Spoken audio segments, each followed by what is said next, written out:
అయితే గురువుగారు, గురువుని ఆరాధిస్తే సర్వదేవతల్ని ఆరాధించినట్టే, సర్వదేవతల అనుగ్రహం ఉన్నట్టే. ఇది అందరూ చెప్తున్నమాట.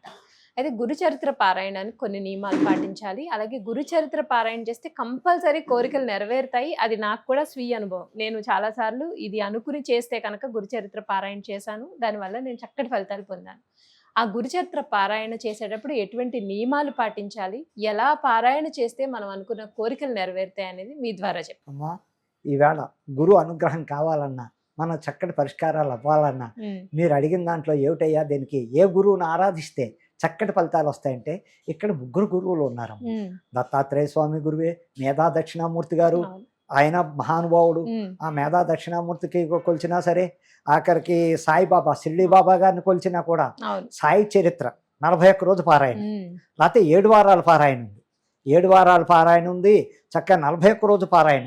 సాయి సచ్చరిత్ర పారాయణ 41 రోజు దీక్షగా నియమం అవుతే ఒకటి.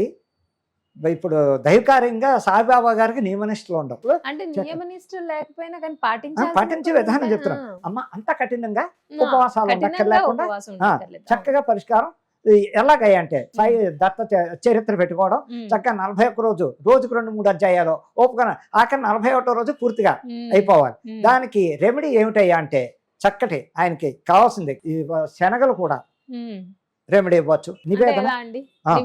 నివేదన శనగలు ఉడకబెట్టిన శనగలు పోపేసి చక్కగా నివేదన ఇవ్వడం వల్ల కూడా ఆయనకి చాలా ఇష్టమైంది. అన్నిటికన్నా ఇష్టమైంది చపాతి. ఆయనకి ఇష్టమైంది చపాతి, వంకాయ కర్రీ. వంకాయ అంటే ప్రాణం షిర్డీ బాబా గారికి. అలా ఆయనకి రోజు చపాతీలు చేసి వంకాయ కూర ఉండి ఆయన నివేదన పెట్టి కుటుంబంలో అందరూ సరదాగా కూర చపాతీ తినడం వల్ల కూడా గురుబలం పెరగడానికి ఆస్కారాలు ఉంటాయి.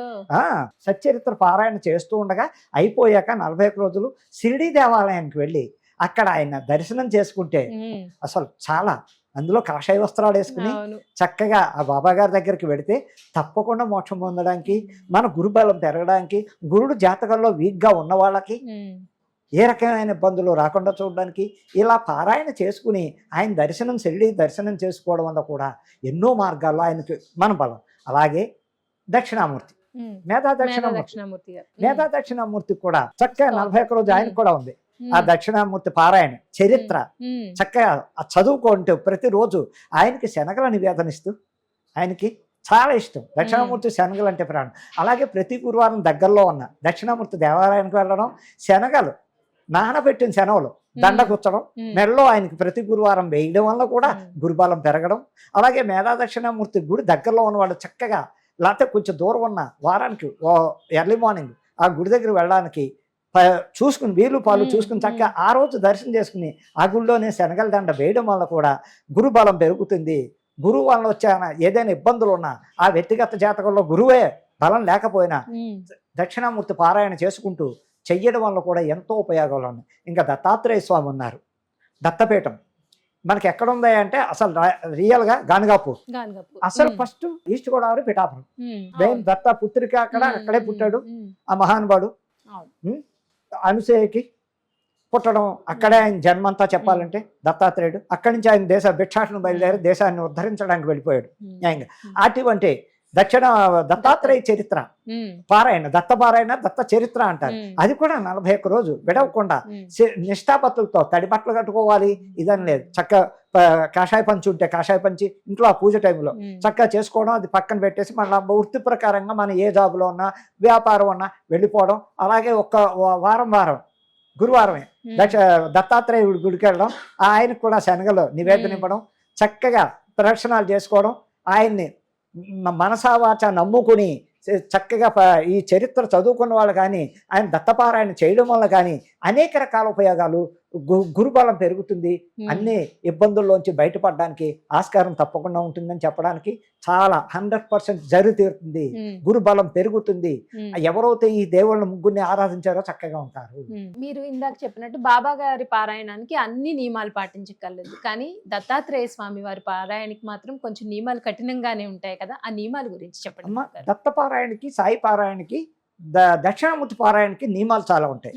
సింపుల్ గా అయితే సాయిబాబా గారు సింపులే, మరి భయపడిపోయే నియమాలు అక్కర్లే చక్కగా. అలాగే దత్తాత్రేయుడి దగ్గరకు వస్తున్న 41 రోజు పారాయణ చేస్తే బ్రహ్మచర్యం పాటించాలి.